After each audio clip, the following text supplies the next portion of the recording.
Hey everyone, the name is Erik Thor, and I'm here to talk to you about a challenge that a lot of people in MBTI are struggling with. And I find that big challenge is seeing the connection between your beliefs and how you see the world and your behavior. People are often struggling to see and understand not the behavioralistic, but the worldview of your personality type.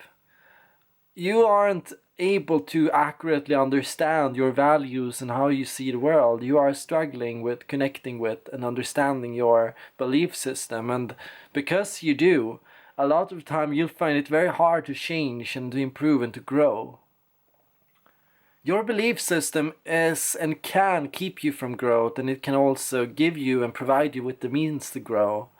But you have to understand how you work, and you not only have to look at your own behavior, but you have to look at your beliefs and how your beliefs drive your behavior, because you might have completely valid reasons for behaving the way you do.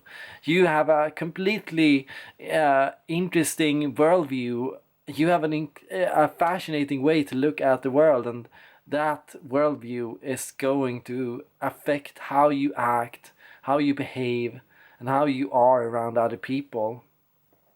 When you are stuck in that feeling that you aren't in a world that supports your actions and who you are going to struggle to be yourself. It's very hard to be yourself in a world that doesn't accept you as you are. And I know a lot of people will give this advice, just be yourself. But a lot of the time you might find yourself asking yourself, how can I be myself? And you have that hesitation, but what if people won't like me? And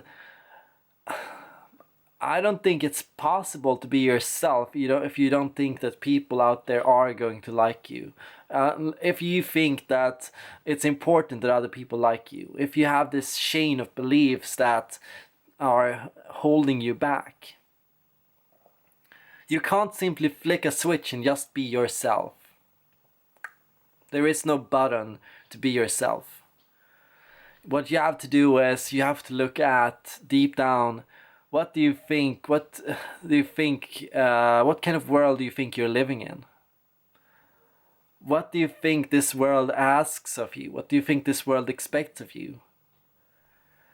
And now understand this. What you think about the world might not be just something that is either true or false. Maybe it's only true about parts of the world. Maybe some people will dislike you for who you are or for how you choose to act. And maybe other parts of the world will embrace you for who you are. The important thing to consider here is what part of the world am I trying to talk to? Am I trying to talk to the liars, the people that betray me, the people that are rude to me, the people that are hurting me? Or am I trying to talk to the people that love me, the people that care for me, the people that are genuinely interested in who I am? You need to be considering here, who am I wanting to act towards? Who am I trying to prove myself to? Am I trying to prove myself to a system that doesn't care about me? Am I trying to advance and get the feedback and support of people I don't like? Am I trying or working really hard to gain the favor of people that I don't really care about?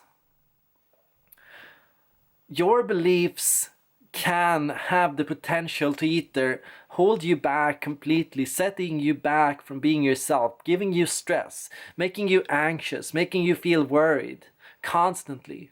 Or your beliefs can be beliefs that give you power, energy, motivation, beliefs that free you from stress, beliefs that free you from anxiety. And you have to take a serious look here.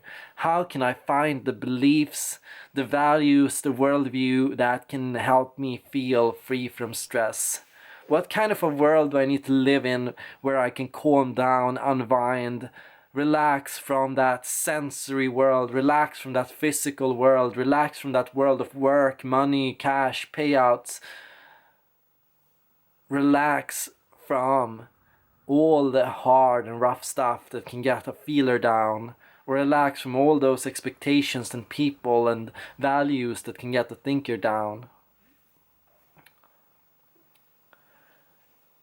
Look to find values in the belief in the world that reflects what part of the world you are the most interested in. Your belief of the world doesn't have to be objective or subjective. It can be both, and in general it is both. It's a part of it. We are all dealing with simplified ideas about the world we live in and simplified ideas about who we are.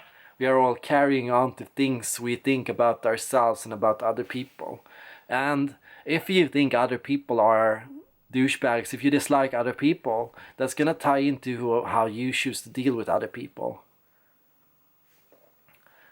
The feeling that other people aren't competent enough, for example, can tie into or drive you to work harder to compensate for everyone else's inabilities.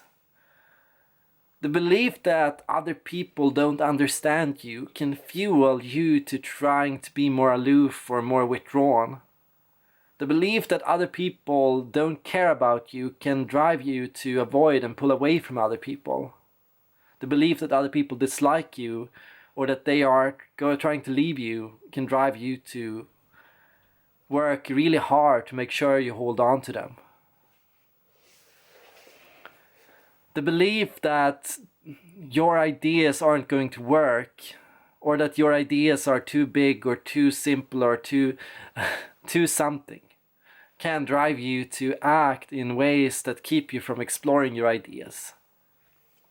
The belief that other people won't care about your interests or what you find can stop you from sharing your interest with other people.